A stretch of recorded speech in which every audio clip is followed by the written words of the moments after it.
I've been wanting to share something that's been weighing on my mind lately. It's about this old house I used to live in and some seriously spooky stuff that went down there. Buckle up, 'cause this one's a wild ride. So, a couple of years back, I moved into this charming little cottage out in the countryside. It was picturesque, with ivy climbing up the walls and a big, old oak tree in the yard. Perfect, right? Well, not exactly. From the moment I stepped foot inside, I could sense there was something off about the place. It was like the air was heavy with, I dunno, sadness? Yeah, sadness is the word. But I brushed it off as me being paranoid, you know? Anyway, things started getting weird pretty quick.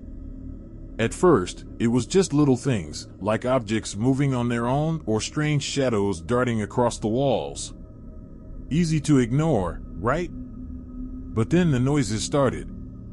Late at night, when I was all alone, I'd hear these whispers echoing through the halls. It was like someone, or something, was trying to communicate with me. Freaky, right? But it gets worse. I started having these dreams, or maybe they were more like nightmares. I'd see flashes of people I didn't recognize, trapped in the walls of the house. Their faces were twisted in agony, like they were screaming for help. And then I'd wake up, drenched in sweat, my heart pounding like a jackhammer. I tried telling myself it was just my imagination running wild, but deep down, I knew something wasn't right. There was a darkness in that house, a darkness that seemed to seep into every crack and crevice. I started doing some digging, trying to uncover the history of the place. Turns out, the cottage had a pretty grim past, something about a family who lived there years ago and disappeared under mysterious circumstances. Spooky, huh? Armed with this newfound knowledge, I decided to confront whatever was haunting the house.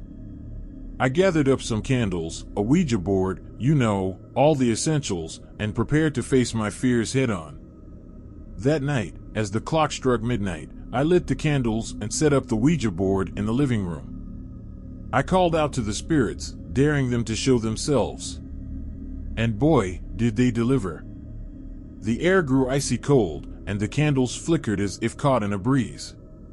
And then, out of the darkness, they came, the shadows of the past, reaching out to me from the other side. I could feel their pain, their anguish, as if it were my own. But instead of being afraid, I felt, I dunno, liberated? Like I'd finally confronted the demons that had been tormenting me for so long. And as quickly as they had appeared, the shadows faded away, leaving me alone in the darkness.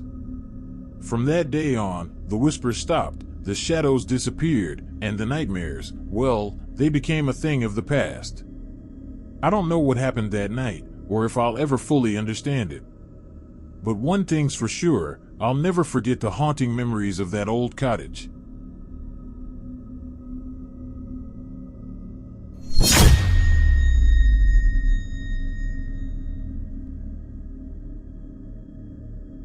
I gotta tell you about something that happened to me recently. It's got me all freaked out, and I need to get it off my chest. So, here goes nothing. I live in this old farmhouse out in the countryside, surrounded by fields and forests. It's peaceful most of the time, but lately, things have been feeling kinda off. It all started a few weeks ago when I started hearing strange noises coming from the attic.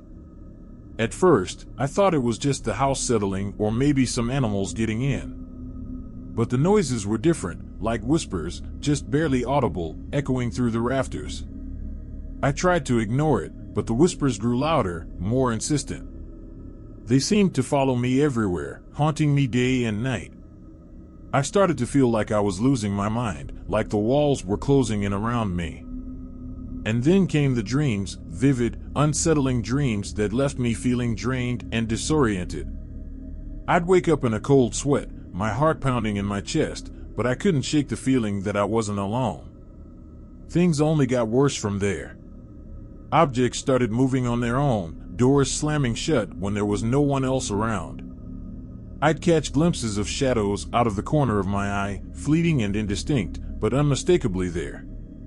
I tried to tell myself it was just my imagination, that I was letting my fears get the best of me. But deep down, I knew something wasn't right.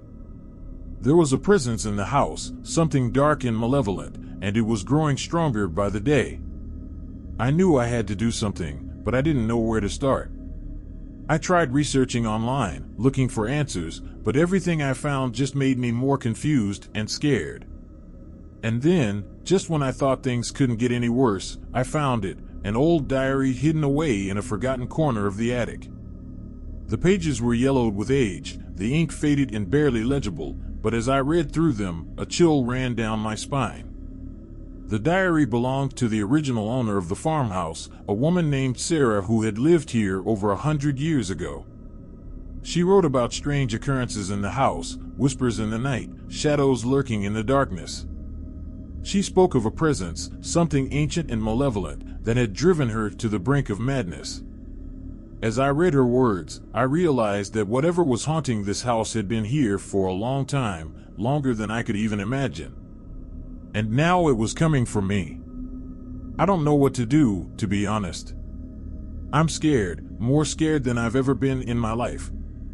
But I can't just sit back and let this thing consume me. I have to find a way to stop it before it's too late.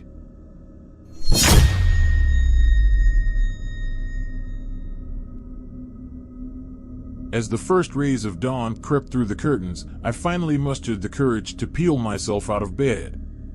Every creak of the floorboards felt like an ominous warning, as if the slightest noise would summon that shadowy presence back into my room. I stumbled into the kitchen, the events of the night still fresh in my mind. The scratching, the figure, it all replayed in my head like a nightmare on a loop.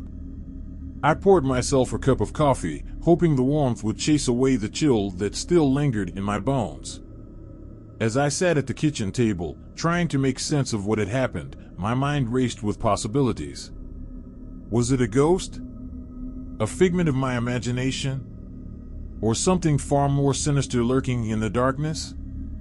I couldn't shake the feeling that I was being watched, that every shadow held a hidden threat.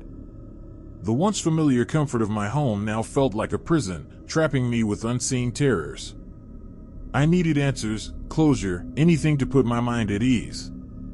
With trembling hands, I reached for my phone and began to search the internet for any clue that could explain what had happened to me.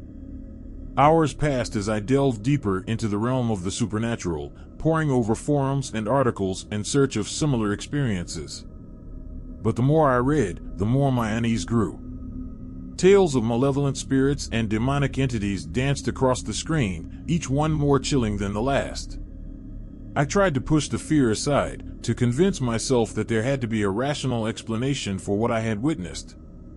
But deep down, a nagging doubt lingered, whispering that I was not alone in my home. As night fell once again, I found myself dreading the inevitable descent into darkness.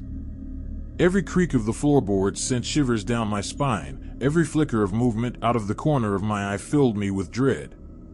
I barricaded myself in my room, the faint glow of my phone the only source of comfort in the oppressive darkness. But even that small beacon of light offered little solace against the encroaching shadows. Time seemed to lose all meaning as I sat there, trapped in my own personal purgatory. The minutes stretched into hours, each one dragging me further into the depths of despair. And then, just when I thought I couldn't bear it any longer, I heard it, the scratching. Faint at first, like a whisper on the wind, but steadily growing louder with each passing moment. I held my breath, my heart pounding in my chest as I awaited the inevitable. The figure emerged from the darkness, its form twisted and contorted in ways that defied description. I wanted to scream, to flee, but my body refused to obey. I was paralyzed, trapped in a waking nightmare with no means of escape.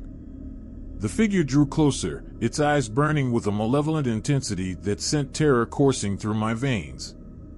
I could feel its presence looming over me, a suffocating weight pressing down on my chest.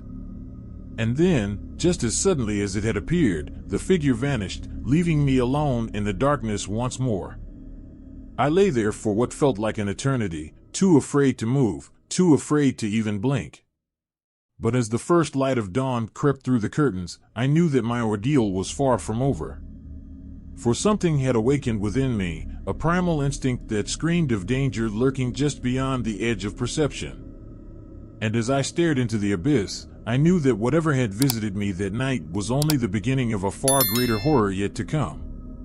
But for now, all I could do was wait, trapped in a nightmare from which there was no waking.